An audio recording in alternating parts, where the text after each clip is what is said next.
Good afternoon or good evening, everybody. It's Lorraine Alternative Homesteading on May 21, 2026. I hope everybody's doing well. Welcome back to my channel, and thank you for subscribing. I located an article, a document, a research document, entitled Psychiatry and Law Enforcement's Involvement in Organized Stalking and Microwave Attacks. This is by Dr. Stephen Marvin. And I'm going to read the introduction, read a little bit about it. And it is 29 pages long, so obviously I'm not going to read it all, but I'll read what I can right now. Most victims receive no assistance when they report the above crime to law enforcement. Despite thousands of complaints and irrefutable proof of organized stalking, I know of no genuine police investigations anywhere. Instead, a mental health referral usually occurs. Thus, the victim is persecuted again by those whose job it is to protect them. So what is the reason for their inaction? Is it negligence on their part, or are they participating in and covering up these crimes? Dr. Catherine Horton's affidavit survey shows that 63% of respondents stating that the police refused to help them. Respondents to Joy Womack's 2022 master thesis report that their targeting occurred at the hands of corrupt law enforcement and intelligence agencies, and participants alleged that these groups had ties to human trafficking. Another study conducted in 2020 noted that a third of victims believed the police participated in their targeting. And I will say as a fact that when I lived at 52 Sutton Drive in Malibu, New Jersey, home I lived in for 30 years as the original owner, and after having lived there for 30 years, obviously at my age at that time, I lived there longer than some of those police officers' ages. But nevertheless, not all of the police officers in the Manalapan Police Department participated in my harassment. I'm going to say approximately 8, maybe even 10 participated, or at least had knowledge of it. It was definitely a group. It was the hockey club and the former chief of police, Michael Fountain, who's actually a criminal, an alcoholic piece of crap. Yeah, and almost everybody knows that about him. Oh yeah, all you have to do is read the lawsuit against him by one of his own police officers. Anybody that wants it, you can email me. It is a must read, and I actually did read a lot of it on my channel, probably around 2 years ago. It is a must read for any targeted individual, because this is coming from a police officer who became targeted by his own agency. And actually he had a great lawyer. A great lawyer at the time. And I wonder what happened to him, because we all know that once you get placed on these lists, you just don't get off. Maybe he got his, maybe he won a lawsuit, and maybe he won, some money and his back pay and all that, but I'm curious as to whether or not he's targeted to a certain degree. So numerous Secret Service organizations have proven history of stalking and harassing dissidents and whistleblowers, and East Germany's Stasi police utilized organized stalking extensively in its harassment program entitled Zersetzung. I've got raccoons growling on my porch. Congress exposed the FBI's COINTELPRO operations in the 1970s. It combined the resources of the Bureau and local police to surveil, harass, discredit, infiltrate. I apologize for that. Let's see. Infiltrate, frame, and destabilize dissident groups and individuals. Dr. Martin Luther King, Reverend Jesse Jackson, etc. were notable victims. A similar policy in the UK mirrored the FBI one, and in 2022, an inquiry revealed that M15 approached the police to surveil the political activities of children in 1975. Imagine. Organized stalking is the reincarnation of those Zersetzung COINTELPRO techniques and the tactics, which include predatory stalking, threats, slander, entrapment, mobbing, infiltration, identity theft, surveillance, hacking, and vandalism. They are intended to destroy the targeted individual psychologically, socially, and financially. Yeah, and this is all compliments of your law enforcement, your sheriff's department. Yeah. That's okay. Karma's coming for all of them because most of them will never see that pension that they're all striving for. Especially the ones taking steroids. They won't live to the age of 50. Although rarely discussed in the mainstream media, these programs are still operated by law enforcement, secret services, and corporations worldwide today. Cults, terrorists and hate groups, secret society, and organized crime gangs doubtless use these harassment tactics, and many also have access to microwave weapons. Dr. John Hall, MD, states that 800,000 Americans with high-level security clearance may have access to high-tech weaponry that can target an individual. Now, I find that really interesting, that number, 800,000, because from what I understand, that's about the number of children that go missing each year in the United States. But we have such amazing surveillance tools, like, I am shocked that we can't find any of them. So Dr. John Hall states that 800,000 Americans with high-level security clearances may have access to high-tech weaponry that can target an individual. Carl Clark, former M15 agent and ex-CIA contractor, postulates, quote, "The Freemasons, from whom there are many in the CIA, also play a big role in this," unquote. Is law enforcement using these organizations to stalk the targeted individual for plausible deniability? Former FBI Special Agent Ted Gunderson says yes. Oh, and we have more than our share of those F-Masons here in Jackson County. In fact, we've got 3 such lodges in my small little town of 800 people, less than 800 people. But we've got them all piled up right here. You can tell who belongs to the club. It's so obvious. Well, it's obvious to me who belongs to the club. A sophisticated network of rogue operatives has secretly infiltrated the FBI, other intelligence agencies, including the CIA, and other key government positions. They are carrying out the aforementioned surveillance and harassment activities in conjunction with organized crime, the cult movement in America, including satanic cults, other commercial and political interests, and even misguided civil organizations and neighborhood groups. In addition to high-ranking members of the FBI, other intelligence services, and the government overall, wealthy, powerful members of criminal syndicates, multi-millionaires, and the corporate D-elites are using the government gang stalking program to harass their enemies.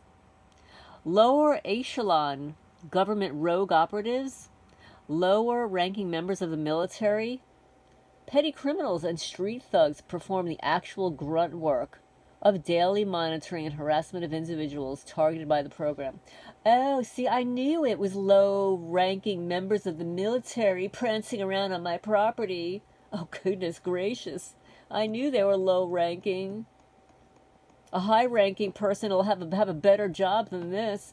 Imagine, I was thinking about what Kay Griggs said about how most of the higher level of these army officers and stuff, they're gay or bisexual at the very minimum. And they pretty much hate women. They're kind of taught or programmed or mind controlled to think of women and their wives as the enemy. And I'm thinking, what kind of a torturous job must it be to have one of those military guys, like a gay guy, have to stalk a totally monogamous, heterosexual woman? I don't know. Maybe that would be somewhat kind of torture for them, right? Or perhaps that's why they're so damn angry that they have to dent things and kill things and steal things, right? Imagine what it must be like. No offense to anybody gay out there. I don't care what you do in your bedroom, but imagine you're a gay guy and you are required to stalk a heterosexual female. What fun it must be. Numerous documented cases exist highlighting corruption in police and intelligence services both in Britain and the USA regarding their links to organized crime, exemplified in England via the Daniel Morgan murder. This is for educational purposes only. I'm merely reading what appears to be a peer-reviewed research paper. The 2002 Operation Tiberus report identified 8 crime networks involved in drug trafficking, extortion, and money laundering that were being helped by 42 named, serving, and 22 former London Metropolitan Police detectives. And by the way, this is the Pink Panther. This is a sketch of the Pink Panther, which was a really cute cartoon back in the, I don't know, 70s, 60s, 70s? I don't know. It was when I was a kiddo. It found that underworld crime gangs had used their contacts within Freemasonry to recruit corrupted officers inside Scotland Yard. England's West Midlands Serious Crime Squad, operating from 1974 to 1989, was disbanded after an investigation into allegations against corruption and maladministration. A 2021 UK report revealed Army and M15 collusion with a loyalist terror gang in killings, deletings. In 2022, the police ombudsman determined collusive behavior by police in 11 Northern Ireland terrorist murders. Legal documents surfaced around 2002 that a significant drug dealer was allowed to go free because he was an M15 agent. Another report in 2022 stated that thousands of corrupt officers may be in the police after vetting failures. Well, you know, I used to interview for a living. I will volunteer my interviewing services and I will interview for any police department around the country. I have to tell you, though, that life can be a bitch when I interview you, let me tell you. Because I will search you inside and out, and you'll likely not get hired. I'm sorry. Former London police detective John Wedgner opines that police do not adequately investigate child trafficking, evidenced by the Metropolitan Police's failure to investigate Prince Andrew's alleged abuse of Virginia Roberts in London when she was 17. He claims they protect child traffickers and intimidate officers who want to protect the victims, leaving children at the mercy of organized criminals inside and outside the police force. Throughout his BBC career as one of their top TV presenters, serial elite pedophile Jimmy Savile evaded justice for his crimes despite many complaints to the police. Spanning decades, and a 2022 UK report accused Greater Manchester Police of covering up the historic child sex abuse in South Manchester. Former Manchester police officer Maggie Oliver alleged that the chief constable, assistant chief constables, head of social services, and the police and people who knew the facts and truth, they chose to conceal the truth. In the USA, the CIA is infamous for its ties to mafia organizations. Los Angeles police detective Mike Rubert made investigations that led him to suspect the existence of an extensive network of drug traffickers involving the military. The CIA and the police. No. Really? Oh my goodness.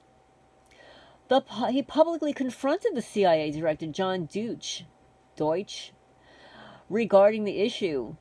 In his book, Crossing the Rubicon, Rupert also describes being targeted by microwave weapons. Police and intelligence services always infiltrate criminal gangs and vice versa. It's through its informant networks that one can speculate that the state likely uses criminal groups as part of its national surveillance network. Yeah, because they get cheap labor, right? Real cheap labor. And then, of course, when they're finished with these people, they'll just incarcerate them for committing crimes. Private Detective David Lawson, who investigated and infiltrated some stalking networks in the USA, stated, "The operations of many extremist groups are actually financed by corporations which use them to stalk their enemies and potential enemies." Oh, and I'm going to add that the feral cat cartel, these multi-million-dollar feral cat corporations, they do that also. Because it doesn't cost them a dime. It's not their money.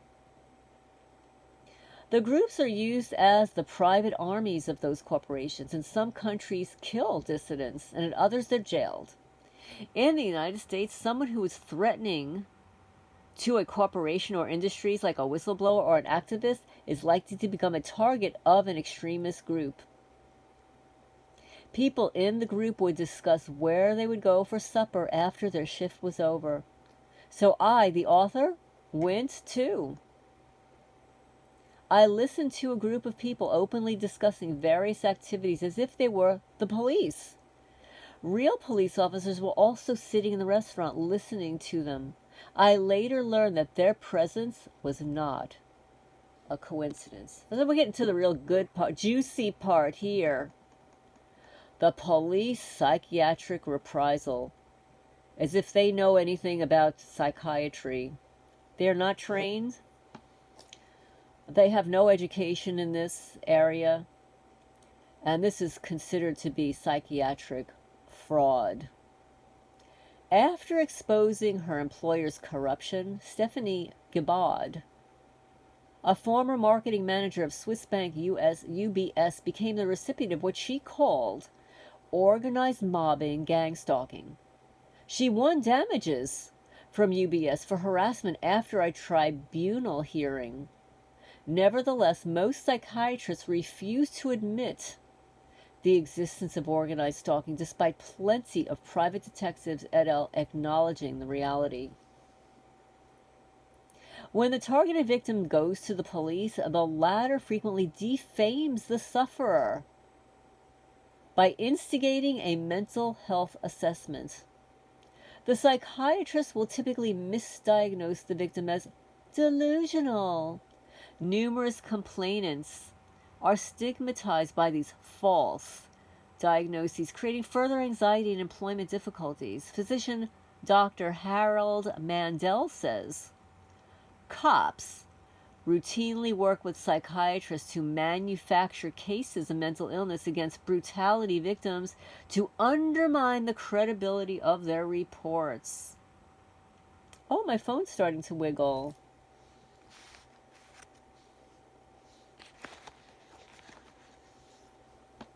The Psychiatric Reprisal. It's a tactic frequently used by police in the former communist bloc. It makes it difficult for family and friends to believe the targeted victim's torment is real. However, whistleblowers and dissidents in the West are also subjected to it, exemplified by the case of physician Dr. Thomas Binder in Switzerland. Dozens of police officers raided Binder's home after he questioned the COVID narrative on social media and incarcerated him in a mental hospital where psychiatrists misdiagnosed him as suffering from this is not funny, corona insanity. Okay, they made that shit up, right? In response to a FOIA request, documents provided in 2010 by the U.S. Department of Justice office showed that 13% of stalking incidents involve 3 or more perpetrators. Nevertheless, incompetent and colluding psychiatrists who work for the state usually move in to disappear and blame the victim in an astounding act of medical malpractice by naming all those reporting the covert harassment and remote electronic experimentation on their bodies as delusional and schizoid without ever once testing their claims. It occurs even when a victim presents irrefutable proof of targeting crimes, exemplified by the case human rights activist Melanie Richan in Belgium. The related point is that psychiatrists and psychologists played a crucial role in covering up and participating in the MK Ultra scandal. They were complicit in torturing Guantanamo Bay detainees and other crimes spanning decades. Dr. James Giordano, MD, is a DARPA consultant and a professor in the Department of Neurology and Biochemistry at Georgetown University. Excuse me. And is considered a world expert on directed energy weapons. At a 2022 conference hosted by the University of Texas Department of Psychiatry, Dr. Len Baer, MD, questioned Professor Giordano, asking whether evidence exists of regular civilians being attacked by directed energy weapons, and his answer, yes, saying, there is evidence both in Europe and domestically.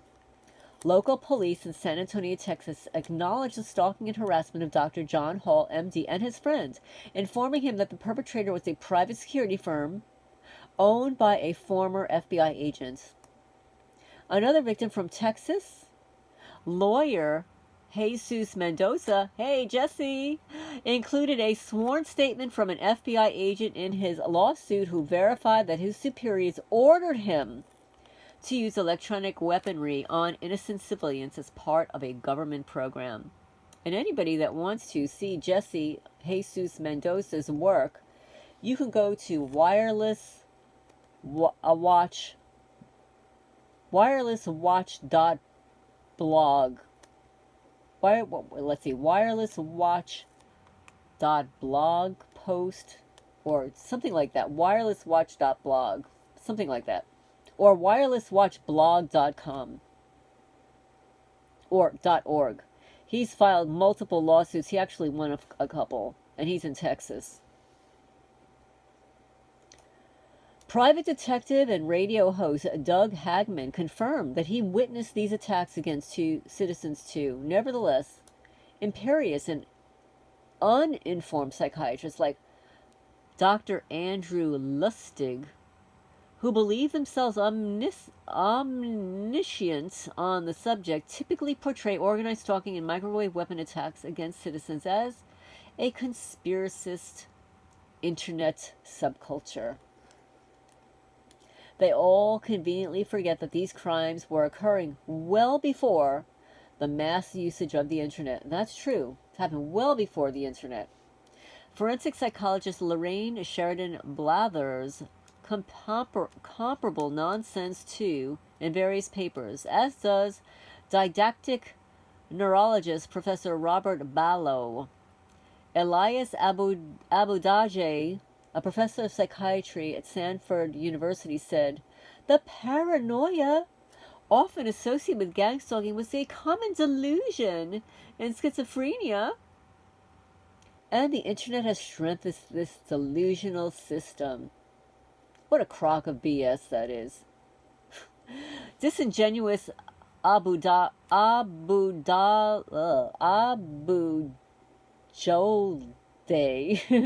conveniently forgets that Stanford University was heavily involved in the MK Ultra programs.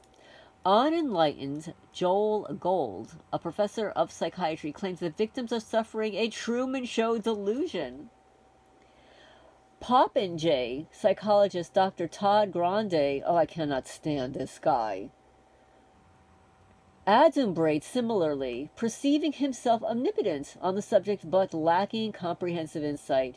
He even doubts the existence of directed energy weapons. He's a slippery psychiatrist. Also, Dr. Joe Pierre defames victims of organized stalking in a craftily constructed and deceptive propaganda piece for Psychology Today. He willfully ignores court cases, proof of microwave attacks against citizens, seemingly unaware also of the ongoing investigation of electronic harassment by the United Nations. And I'll say, as a fact, there is a targeted woman. We don't hear from her much anymore because she's really not targeted anymore. I mean, it really did happen. She caught on camera one of her stalkers carrying the handheld directed energy weapon to be used against her. She caught him. And right now, guys, these criminals have put insects in my office here. And yesterday, I caught so many of these. They're like flying ants. Right now, there are 2 of them flying around. It's so disgusting what they do here in Jackson County, Kentucky. Oh, yeah, they put 3 of these creatures in my coffee pot today.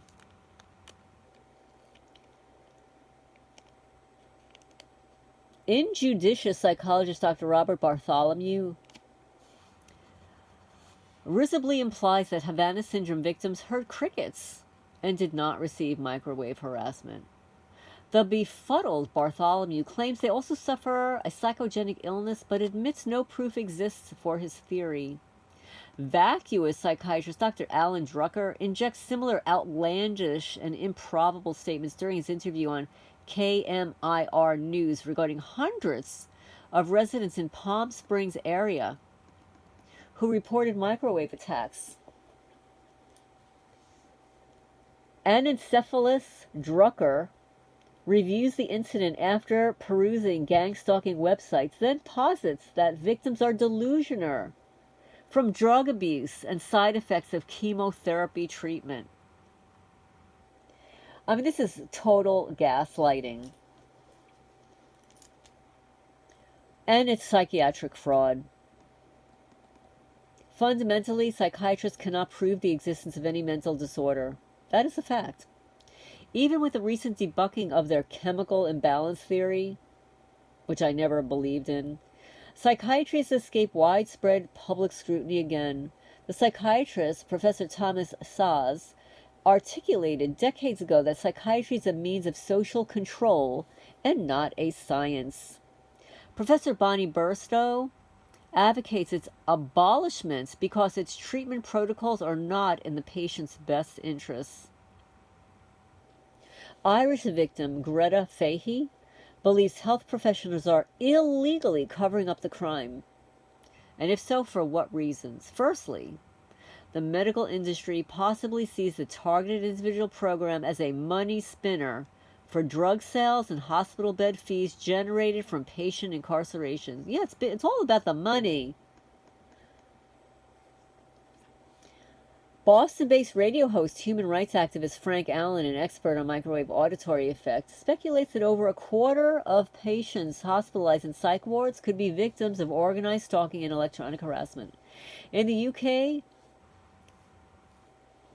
a 40% increase in the detention rate of persons occurred between 2006 and 2016 as evidence of organized stalking and electronic harassment. The CQC report on monitoring the Mental Health Act between 2018 and 2019. Secondly, their likely involvement in the targeting program, placing implants in unsuspecting citizens for medical research purposes. Lawyer Anna Toledo commented, "Please bring attention to the travesty of secretly implanted targeted individuals' full wireless area body networks at the hands of unscrupulous, reputable surgeons across the nation. Torture with directed energy weapons. It's been happening for decades. Many targeted victims, like Reverend Dr. Millicent Black, are recipients of non-consensual body implants, as was lawyer Dr. Richard Kane, physicist Dr. Catherine Horton also, and physician Dr. Harold Mandel opines. The degree of overlooked gross sadistic criminality by U.S. agents working with psychiatrists who torture activists and others 24/7 with neuroweapons, beatings, toxic drugs, and other abuses is unsurpassed in world history. The American psychiatric industry of enslavement, torture, and death has been thriving and is being administered by interests of the USA, not Russia, not China, not North Korea, and not Iran. It's the US.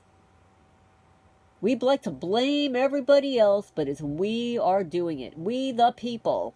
We're doing it.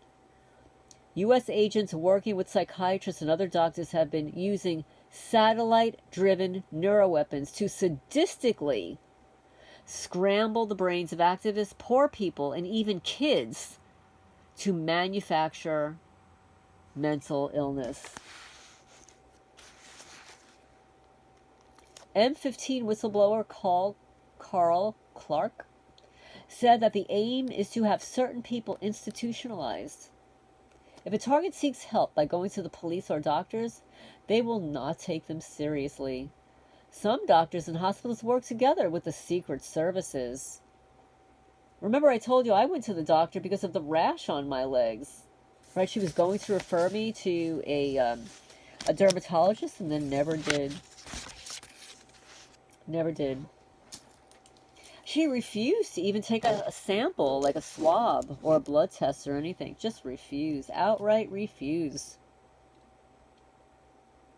Retired U.S. Army intelligence officer, it's not Juliette McKinney, it's Julianne McKinney, states psychiatrists and psychologists appear to be providing cover for this program, raising serious questions about the validity of psychiatry as a profession in this country. Apart from the medical industries, and may she rest in peace, Julianne. Apart from the medical industry's direct involvement via implants alongside the financial incentives to conceal the crime, psychiatrists seem unable to think outside the box. A young psychiatrist genuinely is unaware of the targeting program. They will most likely falsely diagnose the targeted individuals due to their profession's significant problem of groupthink and its associated peer pressure. When the group becomes more uniform in their views, they begin to see outsiders as possessing a different and inferior set of morals and characteristics from themselves. These perceived negative characteristics are then used to discredit the opposition. The optics of seeing a victim dragged by a police officer into a mental ward for evaluation will also negatively influence the psychiatrists, influencing their diagnosis to the victim's detriment.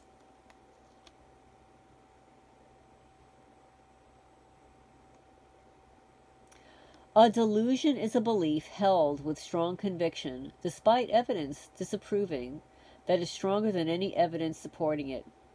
By denying the reality of civilian targeting for microwave weapons and gang stalking, psychiatrists are mentally ill, according to their diagnostic criteria. An article in Psychology Today remarks that 25% of psychologists were suicidal at times.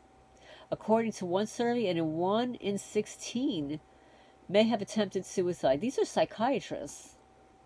The same article states that a 1997 study by Michael Clegg, K-L-A-G, MD, found that the divorce rate for psychiatrists who graduated from Johns Hopkins University School of Medicine between 1948 and 64 was 51% higher than that of the general population during that era. Former clinical hypnotherapist Dr. Athaval approximates that 70% of all psychiatrists have some mental illness. I believe that. A 2006 paper published in the American Journal of Psychiatry claims that the psychopathology rate of psychiatric medical school residents could be as high as 22% and possibly seriously underestimated. A 2015 survey of Canadian psychiatrists found that of 487 psychiatrists who responded to a questionnaire, nearly one-third, 31.6%, said they had experienced mental illness. Maria Bradshaw assesses 3 studies from Australia, the UK, and the US and opines, we have thousands of doctors with an overrepresentation of psychiatrists who have, by their own reckoning, serious and debilitating mental disorders which affect their ability to practice. And I wonder how many of them are taking those meds, which have very serious negative side effects. The CCHR, a pressure group investigating abuse within the mental health system, reports that sexual crimes committed by psychiatrists were estimated 37 times greater than rapes occurring in the general community. That is horrible. In 1973, the American Journal of Psychiatry published data based on a survey of male members of the LA County Medical Society, suggesting that at least some therapists, 10% of the psychiatrists, had engaged in sex with one or more patients. Well, this is actually more common.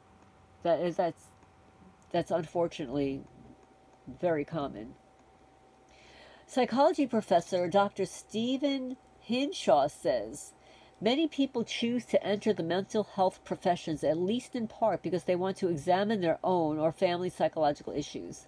Physician Dr. John Hall, in his book Guinea Pigs, Technologies of Control, states, in medical school, one can spot the individuals destined for psychiatry on day one. For the most part, they are strange individuals, often searching for self-help, and remain strange individuals throughout their careers as physicians, focus on what they see as a more intellectual practice of medicine. Many choose psychiatry out of fear of treating patients or seeing their blood, sputum, urine, feces than those of real fields of medicine deal with on a daily basis. Psychiatry, unlike other fields of medicine, have absolutely no basis in hard science. Myopic psychiatrists and psychologists have blood on their hands. With their false diagnoses, their hurtful media comments, numerous targeted victims have suffered stress and possibly suicide, exemplified by the horrific case of targeted nurse Kim Straub, who I knew personally, who actually sent me an email that said, if anything happens to me, it's the Freemasons. Incorrect victim diagnoses continue to happen, even though court documents prove law enforcement admits conducting gang stalking activities. I'm going to end here. I will continue reading this because this is a good paper. I'm on page 14 of 29. The next subject will be police involvement in organized stalking and electronic harassment. And I might decide to read that later this evening. Please remember to hit the thumbs up. It helps the channel grow, get the message out there. And I will just tell you as a fact that since I've been remonetized, and I've heard this from countless YouTube channels across the board who have hundreds of thousands of subscribers, that their income has gone down the tubes. And I will say, I earned less than $200 for all that work I did in the last month. Less than $200. When I was demonetized, I was at $700 a month. So I am like at a loss of like $500 a month for the last, actually it's more than 2 months, because I was demonetized for 3 months. Then it took another 30 days to get remonetized. So that's 4 months. And now I'm into 6 months into this. So yeah, that's not a lot of money. I mean, I could actually pack the whole thing in and just do one astrology consultation and earn more money. But anyway, I hope the message gets out there. Please remember to share this video, and I really appreciate your support.